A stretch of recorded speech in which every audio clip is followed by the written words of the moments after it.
You're listening to Kicking It with the Koves. Do you have a problem with it? No, Sensei! I mean, no, Dad. No, Dad. Welcome to Kicking It with the Koves. I'm Jesse Kove, and I'm here with my dad, Martin Kove. My sister Rachel couldn't be with us today. We will miss her, but she will be back next week. So thanks to everyone who's been leaving us 5-star ratings and reviews. We so appreciate it a lot. All right, Dad, why don't you tell everyone who's joining us today? My good friend, who also happens to be my stunt double on Cobra Kai, as well as the series stunt coordinator and our second unit director, Ken Barefield. Thank you for being here, young guru. Happy to be here. It's fine. I'm glad we're finally doing this. I'm so excited that you're here, dude. You know, you're an encyclopedia. Yeah, man. It's like when I saw y'all doing this podcast, I was like, that's the one I want to be on.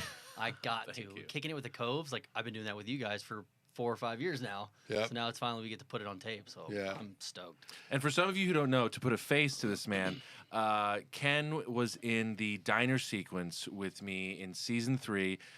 He was my buddy, my co-fighter in the back parking lot where we fight Young Kreese and Barrett Carnahan, who's just an amazing actor. So he was there. We did this together, and man, we just had a blast doing that. Just so you can remember the face. That is the story I think I tell most to people.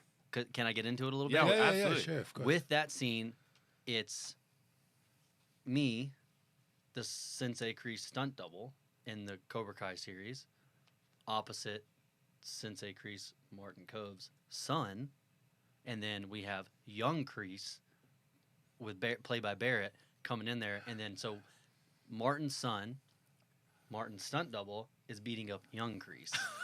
You want to talk about? You want to talk about Cobra Kai multiverse? Whoa. Right there. There's enough dynamics in that one. I didn't think about that triangle. That's crazy. Exactly. So it's like when we were shooting it, I was like, man, this is nuts. And so this is a story that I tell to people all the time. I'm like, just imagine the stunt double, the actor's son, beating up his younger self in the show, and everyone's like, wait, what? I'm like, yeah, that's what we did. That's like Doctor Strange, some serious multiverse. Exactly. Or that movie we saw, The Tomorrow War. Yeah, Oh, so yeah. right. Back to the Future, yeah. You know, which is a really terrific picture. Yeah. God, you know. Oh, yeah. No, that's my buddy did that movie, actually. Dude, it was one of my favorite movies of last year, and we watched it again yesterday. It was amazing. Shout out to Riley Harper. Good boys. Riley? Oh, my God. Boy, there's a lot of stunt work on that. Bunch of them. You know, that was a $200 million Amazon movie. Yeah. See, a $200 million Amazon movie? Amazon is doing it right when it comes to like that. Like they're doing it proper the way it's supposed to be, like with big budget movies like that. And so it's nice to see. Netflix is doing some good ones too, like with The Rock and Ryan Reynolds and all them, Sean Levy. They're all doing like big budget movies like that too. So it's good seeing the streaming services going theater style budgets, which is nice for the big movies. I mean, that's why people go to the movies, is to see that level of entertainment, so to bring it home. Obviously, not everybody has a giant movie theater in their house, but, you know, I mean, it's still entertaining. We were outside watching on a 15-inch TV, and it was amazing. Yeah, give us a little bit of where and how you began in this illustrious career. Also, I want you to explain to me exactly what is a stunt coordinator, what is a stuntman, and what exactly do you guys do? So okay, they can so I'll kind of walk into that. So I played football my entire life. I'm from Birmingham, Alabama. Had a unique upbringing. I had an MTV reality TV show about my high school football team in high school called Two-A-Days. Mm-hmm. And so I was on that my sophomore and junior year.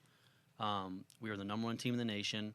My first high school football game ever was the first high school football game ever aired on ESPN, and it was against Tim Tebow at our house. Oh. So we played him. We beat him 52-27. Thank you very much. But he throttled us. He was, a one-man wrecking team.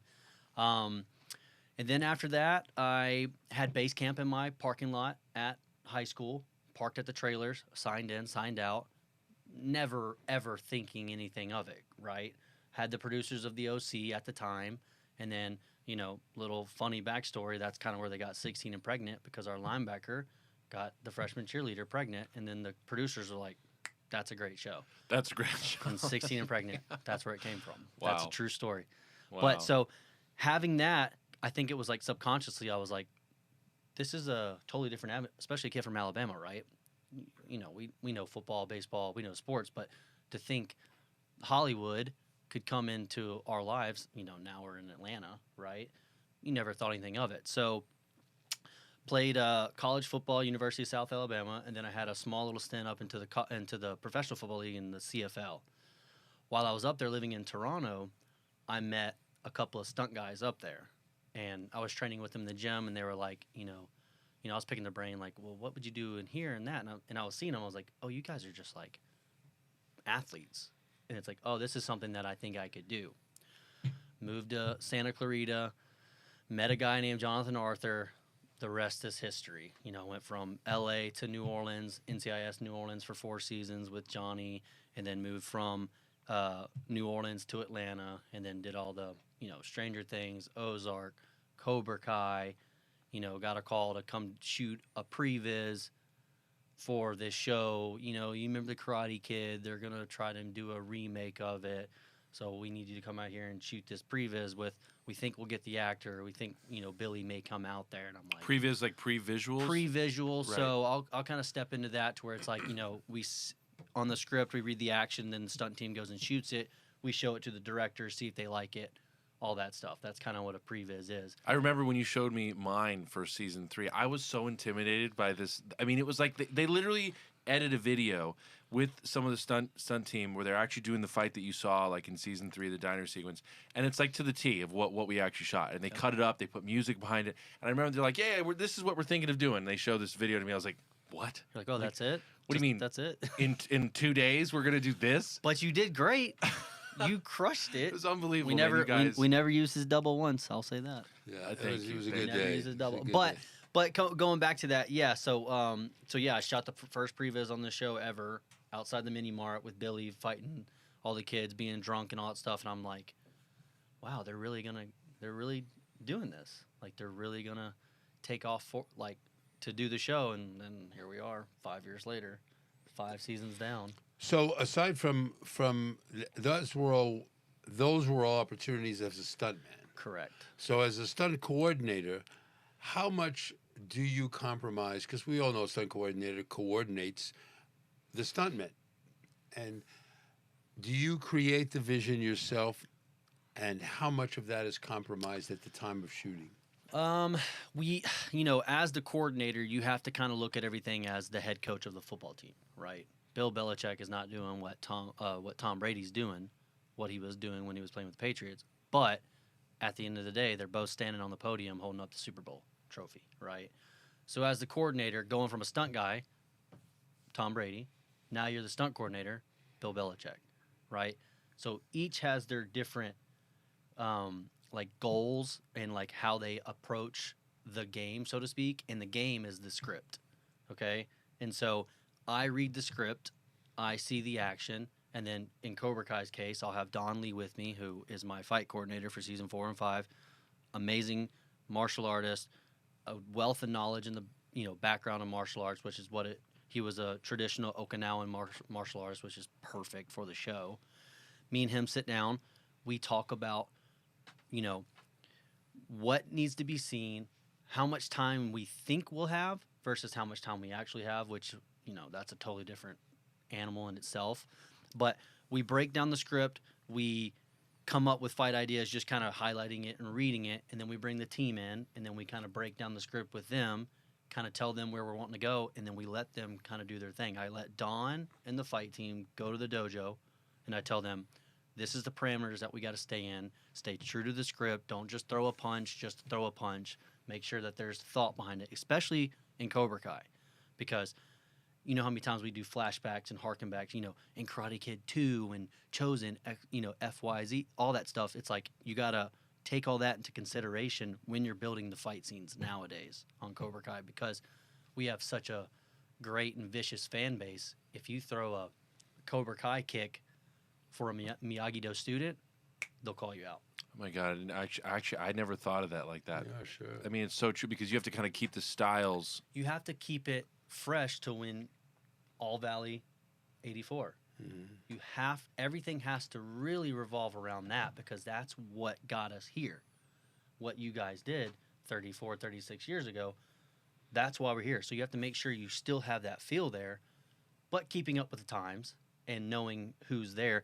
And then now all of a sudden you throw Eagle Fang in there, which is, a mixture of Cobra Kai and then everything Billy's learned, just kind of all of his Billyisms. We call it Billy Badass, right? And so now there's a third type of martial arts that you have to like stay true to, and that's where it's like, that's why I'm so thankful that I have Don Lee, because he is like such a killer when it comes to martial arts. He's just like, oh, I got it. So I'll let them go to the dojo, and I'll tell them what needs to happen, and then I'm breaking down the next script, or I'm prepping this car for the, for a car chase, or, getting rigging ready for when we have to jump over the rooftop like we did in season 4. So it's like, especially with Cobra Kai, because we do it in such a short amount of time, we have to make sure that the team is being used at all times. So like if you're on my stunt team, I think I had about 6 or 7 people full time on the stunt team. They're all working every day, Sunday through Monday. That's Sunday, Monday, Tuesday, Wednesday, Thursday, Friday, Saturday, Sunday, Monday. Like that's every day, training on the weekend, training the actors, because we knew All Valley was coming at the end of season 4, so we had to train them for that starting season 4. You're prepping months and weeks ahead. Months and weeks and just going and going. And so it's like so as a stunt coordinator, you always have to look at the end goal, but making sure you don't get too ahead of yourself. And you always want to like, this was a beautiful part about like my stunt team. They would always throw in little Easter eggs that we can touch back into. We'll do a fight in season 1, and then we'll show the same type of choreo in episode 10 of the same season, and go, this is what Robbie did in the dojo, right? And now we're seeing Robbie do it in the All Valley tournament. Wow. You know what I'm saying? And you have to track all that, because it takes us, let's call it 7-8 months to shoot it, edit it, put it in the can, get it all ready to go. But the viewers see it in 8 hours. So if you're off a little bit, it might not be glaring to us, but to the viewer, it's going to be very glaring because it's right there. Whereas it's going to take, extrapolate that 8 months for us to put it all together, and then you're like, oh man, Well, what I is wish the, I would have done this differently. what's the theory? Like in that locker room fight, which was so brilliant. Which one? The locker room fight at the school. Oh, you mean the one in the hallways and stuff? Oh, Yeah. yeah. The school fight. Yeah, The school fight. camera work was just incredible. Oh, my God. And I've always wondered how you get the, there's a lot of the stuntmen that we're on the back of that would slop in, like slide Yes. right into, someone would throw a punch, and then while his follow through on the punch was happening, boom, we slid a stunt guy in Yep. to take the next hit. And I didn't know that was happening because I wasn't there that day. I just thought that whole sequence was incredible. How do you know how to choreograph that where it doesn't require an extra cut, or it doesn't require someone getting nailed? Right. Because you're sliding in a guy. No, of course. Mid fight. Mid-fight. Of course. It's We call it a cowboy switch in our industry, a cowboy switch. right. It is timing and rehearsal and, perfecting your craft.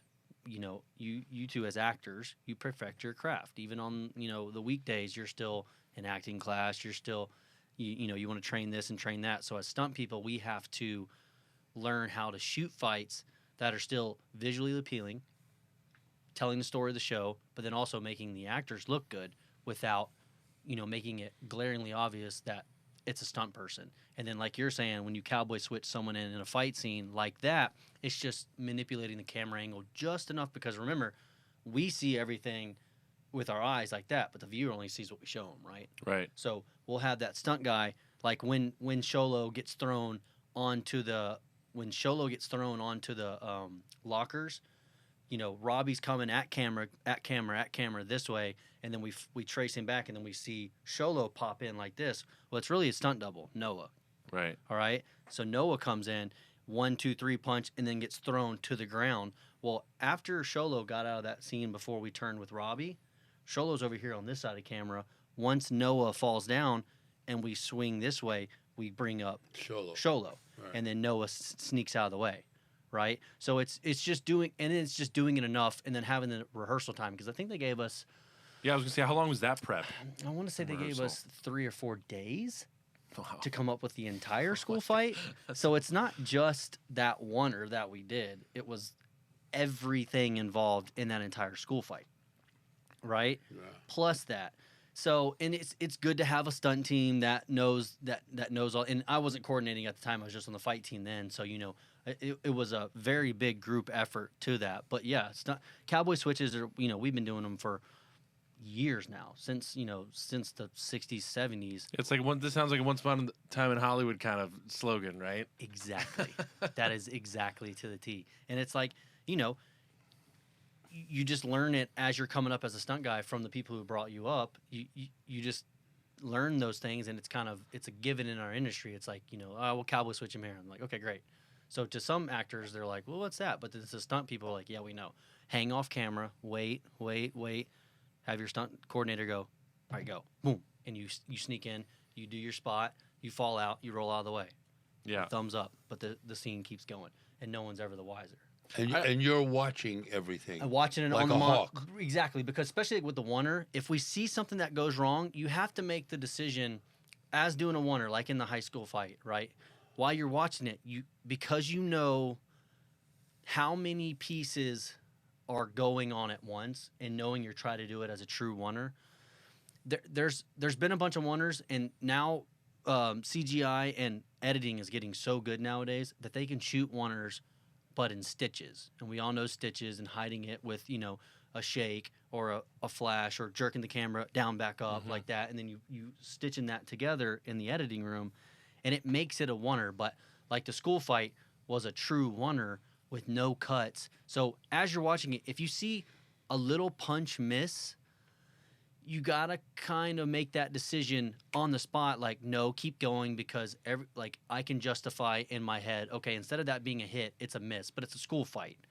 So you kind of let common sense take over, like, okay, well, not every punch is going to land. And so you just have to understand, like, if you're seeing something that you don't like, to call cut to reset the entire thing. Or if you see something that, like, maybe happens, like when you see Moon come through the doors and she's like, what's going on? And then you see these two stunt guys slam into there and they slip and fall.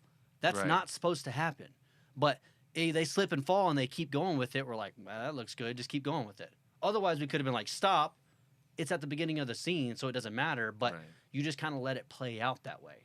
And then, so when you let things play out, 2 or 3 takes of a oner, all of a sudden you're like, man, this is a lot more dirty and messy, but it looks great. There's magic that happens too when you let that play out all the time. It's like when the director looks at you guys and you're like, hey, play with this one. We got 2 or 3 the way that I wanted it, how the scene says. Now play with it. Now do whatever you think you'd want to do. Yeah. And then all of a sudden you get into this different role and you're like, oh man, this is nice.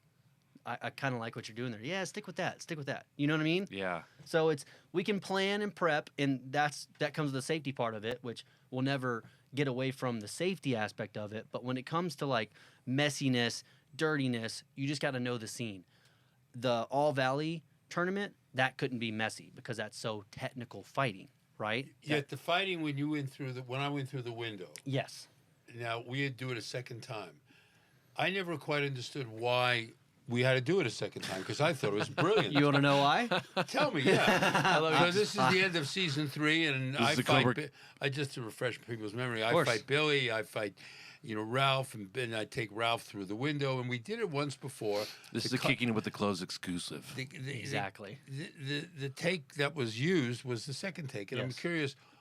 These guys did a brilliant job. I thought, why did we do a second take? So I had to tackle Ralph's double through the window, and for what other people don't understand is we shot the piece of you guys coming off the ground the day before we shot that, so we had to mimic how we thought we were going to go through the glass outside the dojo, because remember we shot that night scene the day before. Yeah. So we're sitting there going, how would you fall? And I'm like, also, that night scene was outside an exterior location, right? Freezing. Right. Fake glass everywhere. Standing on glass. Yeah. Freezing. And they walk up to, John, Josh, and Hayden, love them to death. They're like, how do you think you'll come through the glass? I'm like, So you have to think about how you think you're going to tackle a full-grown human being through glass and landing on top of him so that it cuts together right there. You know what I mean? So, like, a lot of people don't understand that it's like you'll see someone go through the glass and then you'll see the overlaps on the ground. They probably shot that the day before. So now you have to really match that going through the glass. So you have to be like, time it out perfectly. But to get back to what you're saying, we went through the glass the first time, and we had to go again because when you go through breakaway glass, well, this was not like candy glass. This was plated glass. Giant window. Big giant window, like your window shopping. They put charges on opposite corners, like little explosives on opposite corners, so that it cracks. And then our force going through it, it's like you don't even feel it. It's like literally going through that. Right? Because it's all shattered and broken. They broke it before we hit it. So before we hit it, they blew the glass. So you could see before we hit the glass breaks, and then we go through it. And you could have salvaged it. You could have with some tricky cutting, but it just wouldn't have done the scene justice, given what the scene was, the build up to it, what was going on, and everything for it. They were like, "You have another one?" I was like, "Well, of course I have another one." And what people don't understand, Jacob took a photo of it. Because I was in a gi, right? I was doubling you, so we're in the gi, barefoot, sleeves only down to there. Cut my hand wide open, all right? This was the first take. Cut my hand wide open, super glued it shut. Cut my big toe wide open, super glued that shut. Gee. Just long enough. This is how I was holding everything. And Mark Canonizato, the Ralph double at the time, we were like, he was like, "You good?" I'm like, "I'm good." And here we go. 3, 2, 1, boom. I just let go. Boom. Do it again. It was all great. And I was like, "Okay, great. Thanks." And I was like running away because I was trying to I didn't want to bleed everywhere. And because, people see blood and they're like, "Oh my." But that happens. As a stunt guy, it does happen. Like you mitigate the injuries as best you can. We plan. That's why everyone's like, "So you must be like an Evel Knievel type person." Well, actually, no, not at all. It's just everything is so specific and planned to the T. It's 99.9% safe. But you do get those off chances where you're dealing with glass. 9 times out of 10, you're getting cut. So, outside of that, normally I would wear a wetsuit underneath my wardrobe because glass doesn't cut through wetsuits. Oh, really? Mm-mm. So it's like we'll wear wetsuits when we go through it so you don't get those little nicks and cuts. Those teeny little cuts. Because in car crashes, you see people, they have all these cuts. It's from the window, those chunks of glass and all that stuff cut in their face. So when you charge that glass, did they have to bring in a new piece in order to reset that whole thing? Reset it. They had to clean it all up, reset it. So I'm sitting there, we're sitting there for probably 20 minutes while they're resetting the glass, and I'm just sitting there pouring super glue on my hand and on my toe and it's amazing that you just can pick yourself up and do it again. I mean, I know what that Ken adrenaline bled for you. He bled for you. Well, Always. It was like in Karate Kid 2. When I put my hand through the glass, but it was in reverse. Right. Wait, tell people this because I don't know if people know this story. Well, they couldn't get the glass, just like you say. The glass would shatter when I'm an inch from it with my fist and punching at Miyagi and going over his shoulder, and this glass would never break. I would lunge punch, and finally I didn't buy the guy anymore, the stunt guy, the special effects guy. The powder wouldn't blow from the bottom of the window. Right. And so I just, lunged. And even with my lunge, he swore it would break an inch before my fist. Never did. Went right through the real glass. So that first take, when they see you punching through, that's you really going through the glass. Me going through the glass is real. And what happened was I pulled my hand out and shards were, just like you said, shards were sticking because I didn't have a wetsuit, right? Of course. So shards were sticking in my wrist and it was rough. And then they bandaged me up. An hour later, they put new skin on, and we did it again. And the special effects guy says, "It'll blow this time, Marty." Bam, punch. I didn't lunge at all. I just punched, and it didn't go. But I stopped right at the glass. Instead of breaking it again, I just held. So I turned to John Avildsen, the director, and I said, "John," I said, "This is not the hand of Arnold in the Terminator." I said, "This is Marty Kove's real hand, and I don't want to do it anymore." And this is in new skin, everything's ready. And he says, "All right, that's a wrap." The next day, we just shot me coming out. And so whenever you see the top of Karate Kid 1, 2, it's basically the real shot. Right. Marty Kove going through real glass, getting all messed up, So I totally understand. You get it. You just get it, and you just go through it. And the adrenaline, I don't know if you got hurt in your fight, even little bruises. Yeah, things, you had probably little. But you got thrown in the cans and all the garbage cans blasting you. It was like Jimmy Kahn doing The Godfather, against. Oh yeah, you punched me. Did I? Well, not physically, but yeah, it's like he Barrett headbutts me, then to come around and wham! I'm like, Yeah. oh my god. So it was, you get it. It just these things. This It's comes with happening. the territory. No, Barrett and I had a smile ear to ear every take. We were course. sitting there like, dude, this is just so much fun, I kicking love each it. other's asses. Barrett's Like, Barrett's a good dude. love him. Yeah. He's so great. I'm excited for you, by the way, Barrett. I know you have a kid on the way, so if you ever listen to this episode, Baby Barrett. that's right. All right. A young Crease. A young Crease. There it goes. Building off the multiverse. But I tell that story all the time. Everyone's always like, that's confusing. I'm like, Also, to make it even, and here, you know what? Add this element. oh please. He was watching. Exactly. Yes, he's Okay, the filming. fourth on element. Exactly. He's breaking the fourth wall. And you had 2 or 3 hours of downtime Rain delay. because of the rain delay Yes. and the thunder. Yes. So you had like too much time to think. and Oh, we not- shot that fight, I think, altogether, maybe an hour and 15 minutes. Yeah. Which, that's like how much time we have just to shoot one side. We shot all the sides. I remember in that fight, when I get headbutt and then you punch me, I run. This is a cowboy switch, all right? Going back to the cowboy switch thing. I take the punch, I run off camera, go to makeup, and they just have a big bottle of blood, and they just shove it in my nose, pour the blood in there, and then I run back around on camera right as I grab Barrett before you come in there and punch him. Wow. I didn't even know that it was happening so Yes, fast. I was so in the yes. moment, dude. I didn't even know. Exactly, but that goes with you were mainly acting, doing all your stunt work, right? Right. But as the stunt guy, you have to like I have to make sure that those little pieces get done. Especially as a stunt coordinator, you got to make sure it's like, okay, how can we make this like as real as we can make it? And so in that one take, you see me get punched. The next time you see me without cutting, I have blood. And everyone's like, oh, VFX. Nope. That's the one thing about our show. We don't really do any VFX. In a world of like CGI and everything, I am happy to say that all of our stunts, 98% of them are all practical. Yeah. All practical. That is my next question. How does your training style and choreography change when you're working on a project that does use CGI? So I know a lot of those guys that do like all the Marvels and everything. You know, I'm a good friend. You know, Stunt World is a very, very small place. It's not that it changes per se, because what they do, like, you know, the Avengers and all the Marvel stuff, and, you know, now this, you know, I don't know if y'all saw an Obi-Wan, like that's I'm obsessed. Dude. amazing, Oh right? my God. It's, you know, that's Matt Emming, that's, you know, Jojo Usave, like that's great stunt people, right? And it's, so your training doesn't change at all. It's just what happens in the editing room. It's like you'll be doing this fight and you do the fight, but then like there'll be some times you're like, don't worry about it. The digi-double will take place. And the digi-double is like when someone gets yanked away from like a big kick or a big punch in those Marvel movies or anything like that. You do the stunt, you put the guy on a wire, and you probably ratchet him, which is he's connected to an air canister. They hit a button, 60 PSI, the guy flies. But then in the middle of that... Like if Thor kicks him or something, like he goes flying at 80 feet. Right? Exactly.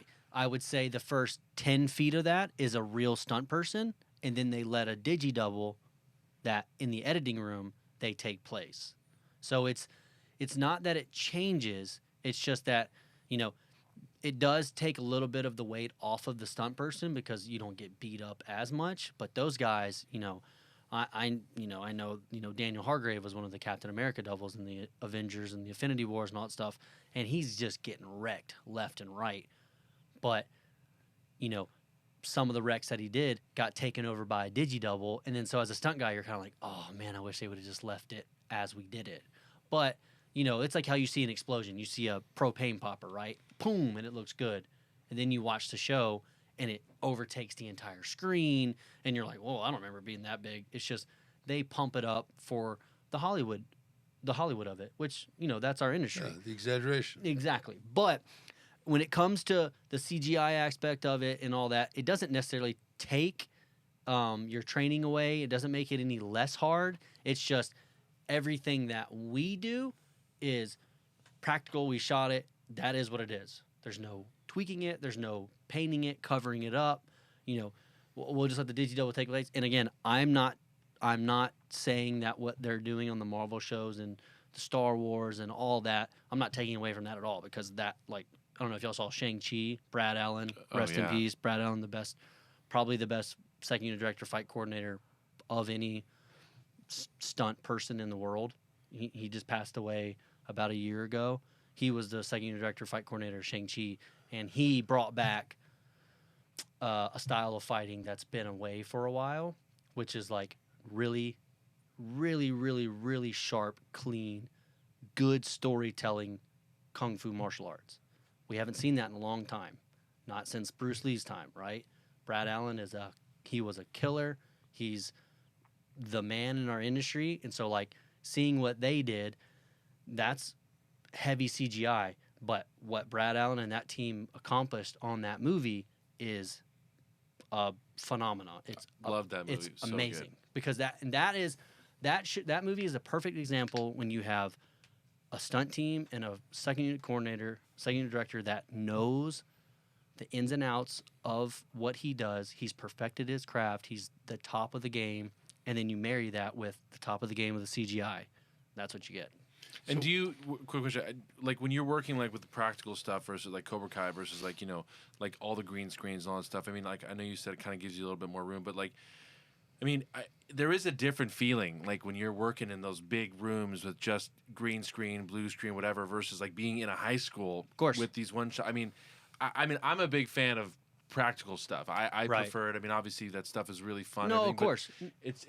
I'm a fan of it. It keeps you like when you're on a big green screen, or now they have these LCD screens now. Like that's that's what they shot Obi-Wan on, and like Mando and all that. They shoot all that on these like giant LCD screens now. So like the green screens, they'll still be around, but these massive LCD screens that they can just go, boom, there it is. There's your world.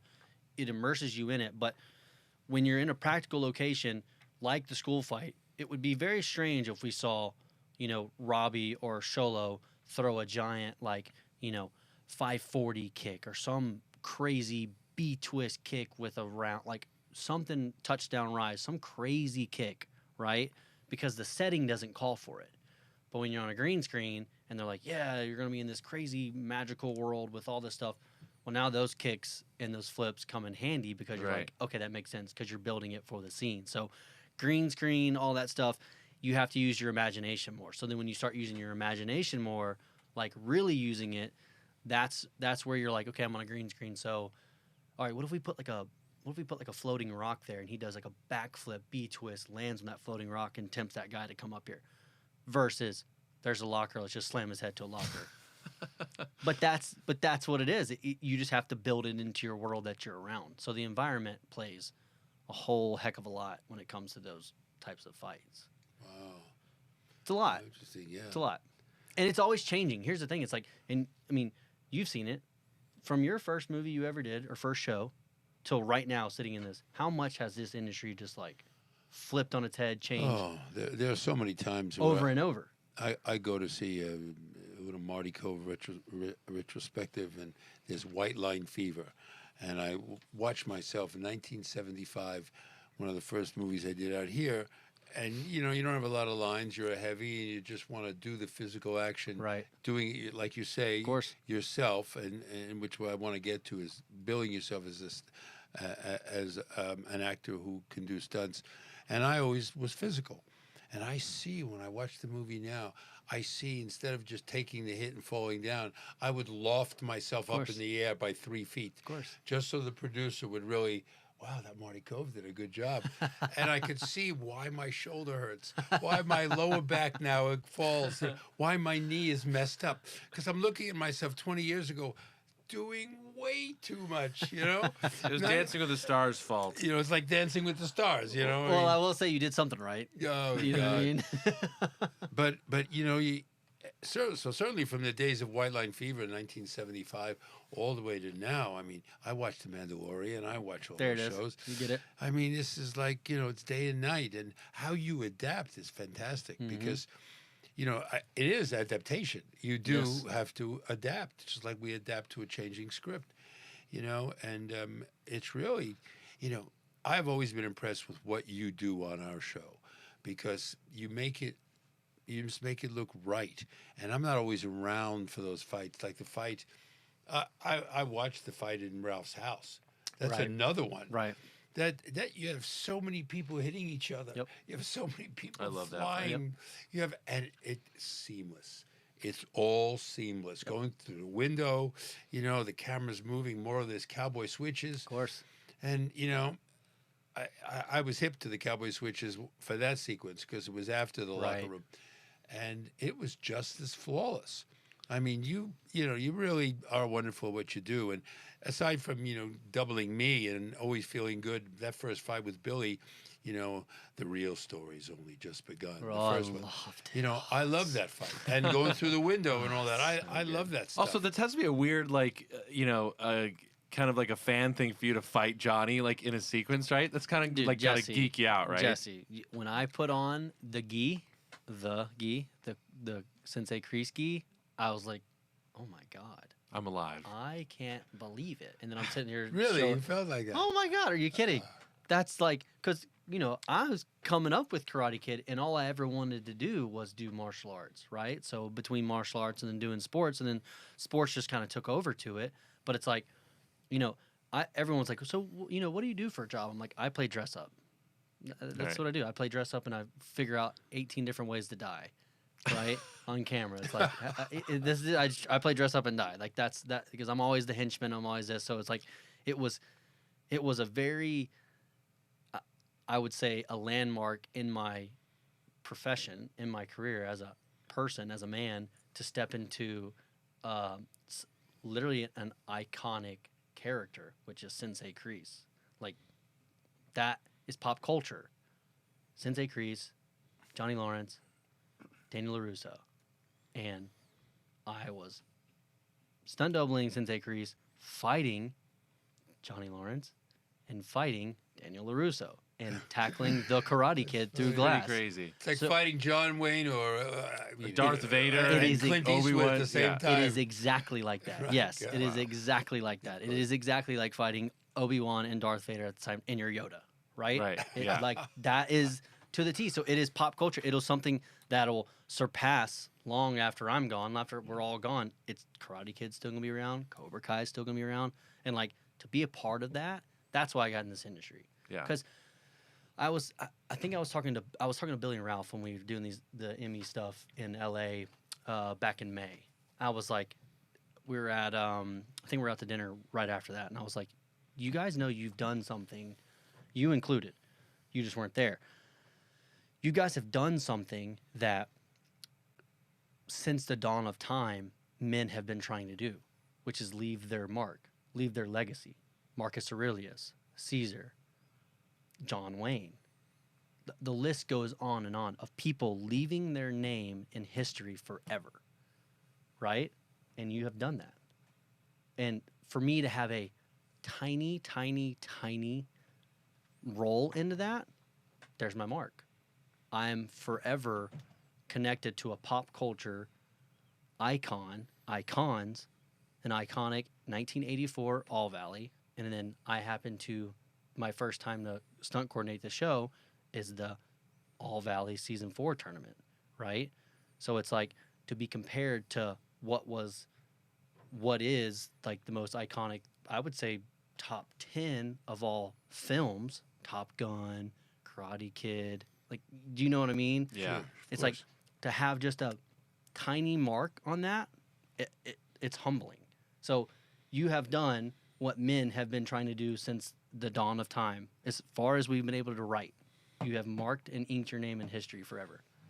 It's so That's very. awesome, We Ken. talk Thank about you. it a great time, and I would say, my icons. When you think of your icons, and talk about this with Jesse and Billy, my icons: Marlon Brando, Peter O'Toole, Sean Connery. yes. I was Sean Connery stand-in in a movie called The Anderson Tapes in 1972. My protege, my mentor, his wife, his dad, Sean Connery's stunt double, The Rock, The Knight, all that stuff. Really? Wow. Look at that. Rock, what a great movie that was. Fantastic. And you think about all these people that you grew up with, they are icons, And then I remember saying one time to Billy, I said, I don't feel like, people throw that word around that I don't feel like an icon. Sensei Kreese was an acting job, and I just did it. And he says, it's a different generation. In this generation of the 30-year-olds and the 20-year-olds, we're the icons. And, they didn't know from Clark Gable or Humphrey Bogart or Right. John Wayne. That they weren't current on that. Right. They're current on Obi-Wan Kenobi. Right, They're right. current on Darth Vader and, all that. And then I accepted that because it's people's taste, But Of course. I think if you talk to anybody who gets that title, it's always interesting from a theatrical standpoint that it's just a job. Yeah, It's you approach it every day when you're on the set. of course. It's a job. course. It's not like all of a sudden I'm going to get an Emmy for doing Right. this. I'm doing this because it's my job. Exactly. But, it takes time for it to become what it is. It's taken 34, 36 years for you to really grasp what you did and what happened, because given the fact that there's a lot of kids now watching Cobra Kai and then going, well, where did this come from? And then they go watch Karate Kid 1, 2, 3. So now they're watching it the same way I watch Star Wars, which is episode 1, 2, 3, and then going to watch what they shot 4, 5, 6, right? You are the Darth Vader to Johnny, which is Obi-Wan. Like, that's what your character is, and a lot of kids are looking at it that way because they're seeing you now as Darth Vader, now starting to realize yada, yada, yada, right? But they're not seeing you being, The quote, unquote, one-dimensional tough guy from Karate Kid 1. correct, Right. quote unquote, being the Anakin to, it's cool to see these kids going to watch Cobra Kai first and then going back and seeing you as Sensei Kreese to be like, oh, that's where all this went wrong. That's where all this happened. That's why I understand why he is this way. That's why he's looking at Tori like that. That's why he's seeing Silver talk to Tori on the mat like that. And he's like, wait, whoa. I've already seen this movie. What I mean? love that moment. It's so true. And I'm glad you like that moment. Oh, it's amazing. There's That one moment is so line, good. one look, and it was, you do what Exactly. you worked hard for this. You do what you think is right. And I mean, I love that moment. and going from holding Johnny in a headlock, right, to now saying that, you want to talk about the, Powerful. oh my God, it's amazing. It's funny you mentioned that too, because yesterday, before you said, we were literally we were out getting ice cream, and this kid was probably, I don't know, 12, Right. came up to me. He's like, "Are you from Karate Kid?" I was like, and he took a picture. And I think it was course. great, super sweet. But I said to him, I was like, it's really interesting to see a young kid that age say that it's not Cobra Kai, but Karate Kid. And I was like, and that's the circle you were just saying. course. Which is so Yeah. amazing. Yeah, he was little for Yeah. to He didn't mention he Karate was, Kid. Are you from Cobra Kai? You would think he was a Cobra Kai. No, he was a little kid, 7, and he says, "Are you from Karate Kid?" He's very serious, and It was yeah, perfect. Perfect because. The old story is that the kids want the daddies and the parents to watch Cobra Kai, and the parents have wanted the kids to watch the movies forever. Of course. So now the kids watch the series, the parents watch the series, and now the parents can say, "Come on, let's go watch what we saw Yep. when we were When you're your age. when we were 18, Of course. or 12 or whatever." And now the whole family gets around the TV and watches Cobra Kai like as if it was the Ed Sullivan Show. Yes, exactly. Something for everybody. Yes. Yes. I have to ask, Ken. I gotta ask. We Oh, gotta please. go into the different styles of whether it's Jacob, Jolo, Tanner, Peyton. So everyone's got their own thing, right? Uh-huh, I mean, who's kind of? I know where They've this is talked going. about. They've Of talked about course. this before. Who's kind of like the best around? Maybe. So I know Peyton walked into this world coming Well, into it's hard to say because, now we've got season 5 in the can, right? And so, we'll hopefully do a season 6. But it's like these kids have. Jacob turned 21 while we were shooting the Ralph and Billy fight for season 4, and I remember him being there at night and going, "Man, I met you when I was 17," and I'm like, "Wow, that's amazing!" And now you're 21, and we're still on this incredible journey together. And it's like Jacob and Tanner are on a level of their own just naturally. Jacob's a big rock climber. Tanner is like a incredible gymnast. And so it's like Tanner is cleaner than Jacob, but Jacob is like he's not acting when he's Hawk, especially when he's fighting. That's just Jacob. Right. Like he's like a rebel, dude. He's like a natural rebellious. He's like a gnat, and you can't get him off. Like every time we'll wrestle, and he's like, "Come on, let's do jujitsu," and he'll always get on my back, and he'll just crank on my neck and just try to choke me out all the time. He never has. Never has. But he tries, but it's like he's so strong, he's so athletic, but it's the want to. When you put Sholo, when you put Tanner, when you put Jacob, when you put Gianni, and then you put Mary and Peyton all in a room and you all have them doing the same thing, it's just their cohesion as friends, and like they're always trying to not necessarily one up each other, but there's a camaraderie, a teamwork, that it's like a team to where it's like competition makes people better. Healthy competition is a good thing in life. And it's like, so when you put all them in the dojo and you're teaching them a new fight, a new skill, a new move, you just show it to them for an hour. All right. Just show it to them for an hour, let them work on it. And then you'll go, okay, that's good. Go home. And you'll just sit back, and 25 minutes passes and they're all kind of in their own little corner with their stunt double, and they're trying to perfect it. And that's what I love seeing. It's because it's like, I've planted it in your brain that you are good enough to do it, and you just have to put in the time to do it. And so all those kids, Mary, Peyton, Gianni, Dallas, Sholo, Tanner, Jake, I mean, the list goes on. We'll be done with training, and then they'll stay in for 25, 30 minutes because they want to perfect it. I'll give them homework. Go home, watch your favorite movie, come back, and show me a movie you want to do. Oh, that's awesome. You know what I mean? So Sholo's like, oh, I want to do this move. Okay, it's fine. Practice it. Sick. So for 3 months, they're practicing it so that when the time comes, they get to do it.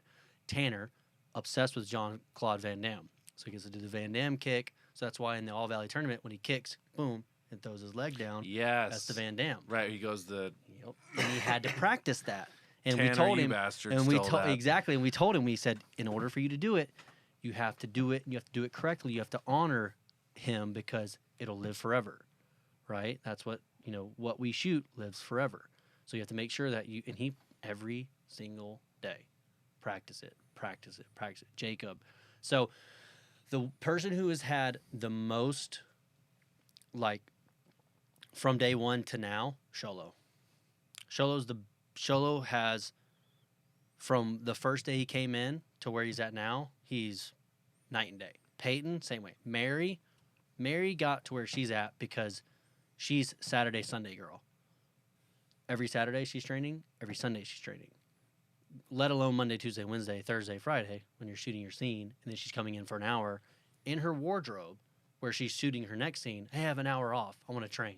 And she was twirling the size. Yeah, when I remember seeing some behind the scenes, she was always had those with her all the time. We gave her Good those for her. size because we knew that she was going to try to do them in the weapons forums Right. in the All Valley tournament. So from episode 1 all the way to 9, every day on set, she's twirling the size. She's with Selkie. She's with Don. Like, hey, Don, because Don is a master in size. Because I don't know if you knew this, he was the in GI Joe, he was Snake Eyes. Oh, right. Wow. Yeah. So he's Wow. he's very good when it comes to martial arts. So it's like, she was like, I have a question. I'm like, yeah, go see Don. Don will get you right. And so and the good thing about Don is, with my relationship with the kids, I have a very good friendship with the kids. So like when I became the boss, yes, I was their boss, but it's like I still kept the friendship part of it. When Don came in, they didn't really know him. So Don was able to come in and really be a sensei to them. And he can be a lot more stern to them, really get them nice and tight. So it's like when they achieve something that Don gives them, like, I'm like, of course, I knew you could do it. But when they show it to Don and they have achieved it, it's like this, it's almost like, you're showing your father figure, like, look what I just did. And like, I want your approval. And it's a beautiful thing to see, like bringing Don in, new team, new this, new that. It was nice to have all the actors kind of,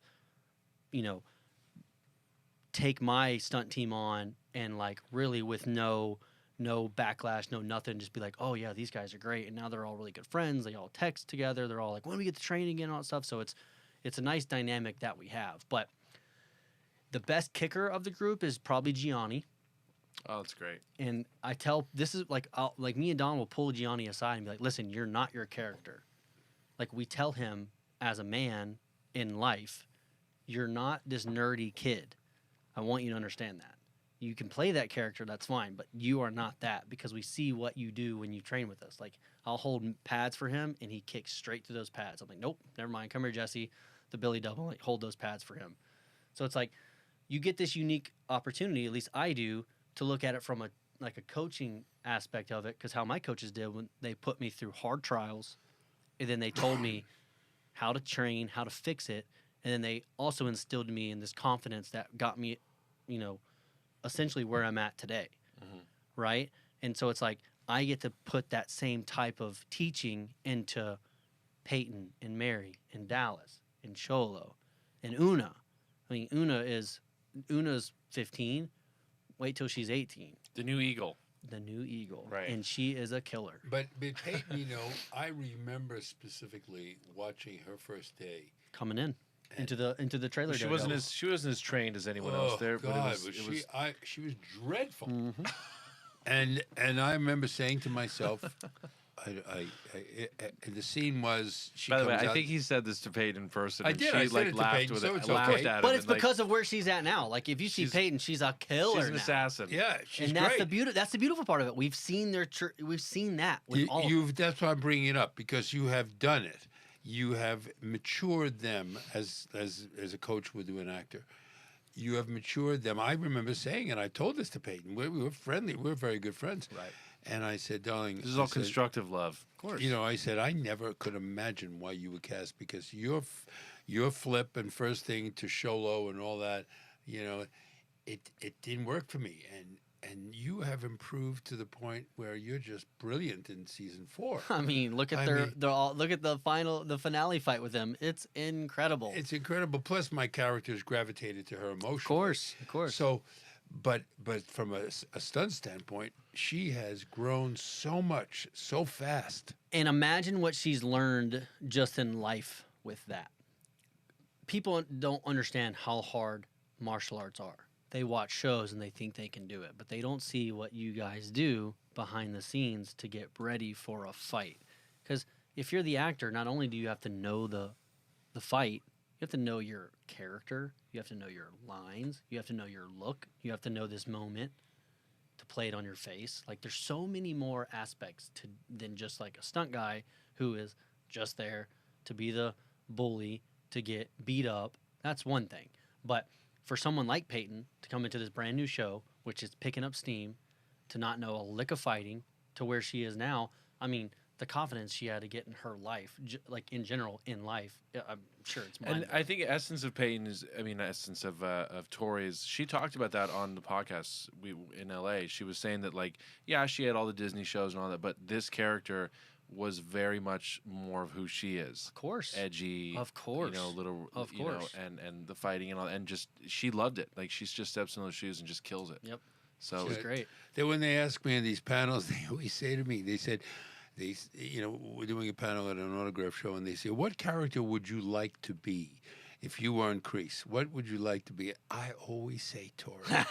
I love I it. said a female warrior. Of I course. said, wow, I just love a female course. warrior.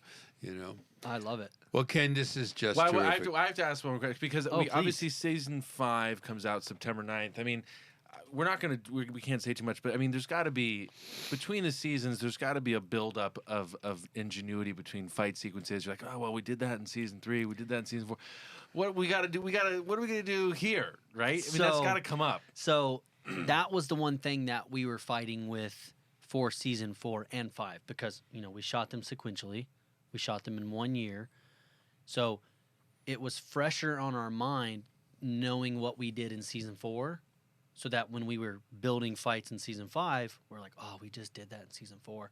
And we kind of got in our heads a little bit to where it's like, well, yeah, we did it in season 4, but, does it really matter? But then I think it was Dawn who had a good point. It was like, no, because when people watch this, they're going to watch season 4, and then they're going to directly watch season 5.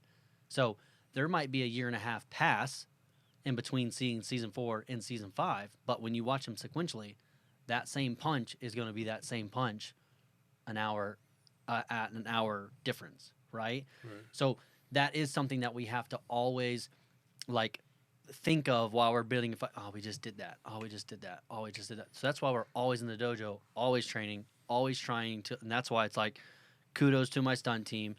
You know, Craig Henningsen, Ralph Double, Jesse House, Billy Double, Stelky Holm, Mary Double, Olivia Brown, Tori Double, Don Lee, fight coordinator. Like those people, those guys put in so much work in the dojo.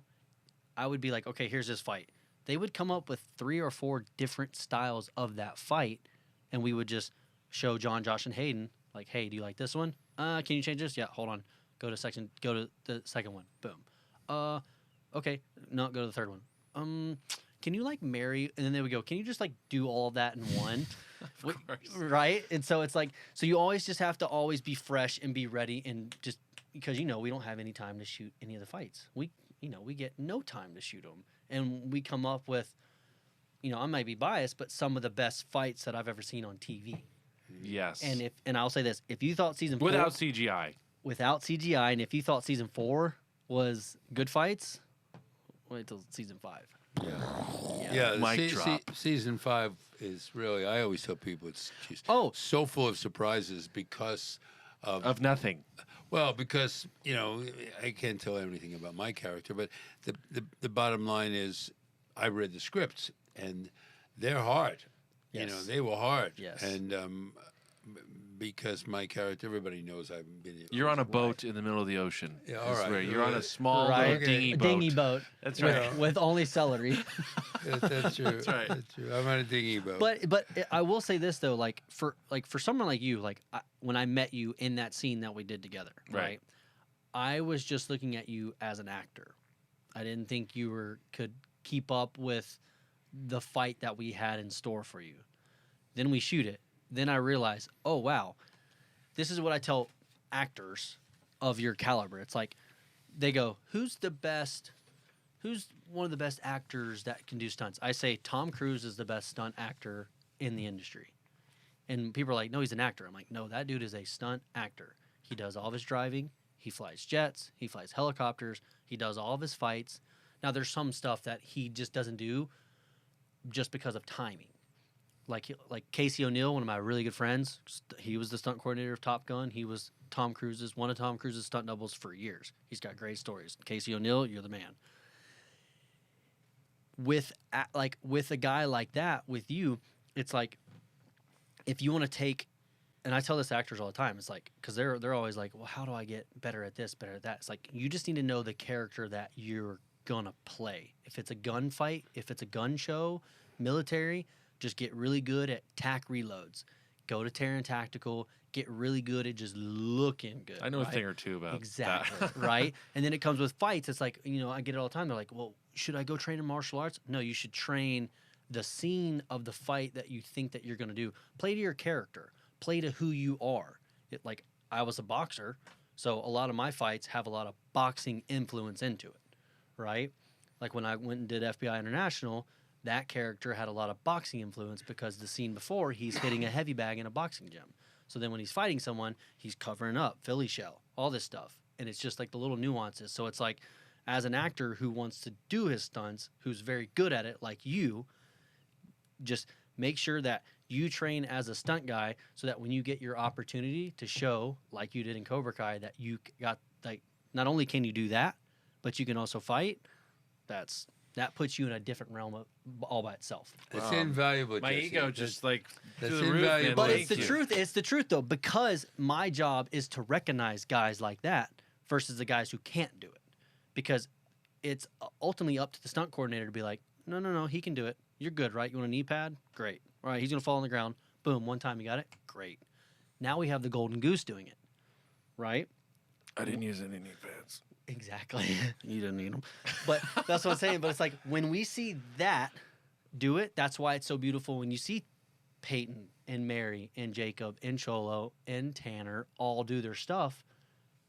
It builds that character. It puts that character on a totally different, like, it just puts him on a totally different, like, rung.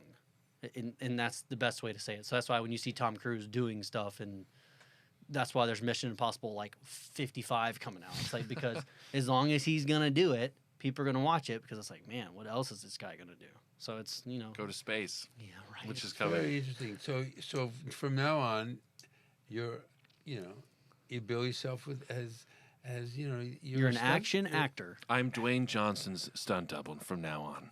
Not you know. kidding. But and look at the migration that guy's made from the Mummy, Yep. to Jumanji 2. Yep.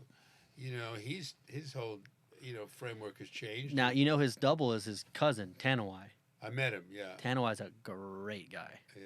Tanawai is legend. Tanawai is he's doing something right. And I mean, let's not make this. Let's not The Rock is The Rock, and The Rock's talented, but like without Tanawai, The Rock isn't The Rock. And if Tanawai wasn't talented enough, they would find someone who was talented enough to be The Rock's double. Right. He's his wings. Yes, but Yeah. Not only is he his cousin, but Tanawai is a good person, and he's extremely talented, and he does this. He reaches back and pulls people up with him. I love it. He's made it. He's a huge name, and now he helps people get up to where he's at. And that's I love that. the beauty of this great. industry. Ken, I could talk to you all day, man. All This has been day. so- We could talk. But also, you guys, when you get a chance, like when they do behind the scenes stuff, to see Ken in his element, it's amazing. He's like an artist, just like choreographing appreciate whole it. things. It's really just I beautiful. appreciate it. We're lucky You're- to have you here, and it's been You're amazing. the best. Plus, you're such a good soul. No, I appreciate You're that. just a good soul. Ken, I want to thank you for just being here today. Yes. I appreciate you guys having me. It's, Hopefully, the next one, whenever, and good luck to you in Budapest. Yep, You'll be FBI there. International Season 2. I'll be second unit directing, stunt coordinating that. So we'll do a Zoom. Yeah, dude. We'll do a Zoom. We'll do it too because Dick Wolf makes good product. EP Dick Wolf, Michael Cattleman. It's CBS Tuesday nights. It's gonna be a great week. Hey, Wow. get ready, everyone out there, because Ken Barefield's coming to town. Yeah, baby. All right, guys, you heard it here. I'm with my dad, Martin Kove, Ken Barefield, the stunt coordinator for Cobra Kai, also second unit director as well, and good friend. Thank you for listening to Kicking It with the Koves. Please give us a like or follow. We so appreciate it. And be sure to watch Cobra Kai Season 5, September 9th. Thank you, guys. Marty, can you send us off with a strike first, strike hard, no mercy? Strike first, strike hard, no mercy. Yes. Start your day off right. That's perfect. There's Good enough- night, everyone. That's Good night, everybody, and remember, mercy is for the weak. Yes, it is. Yes. I love it.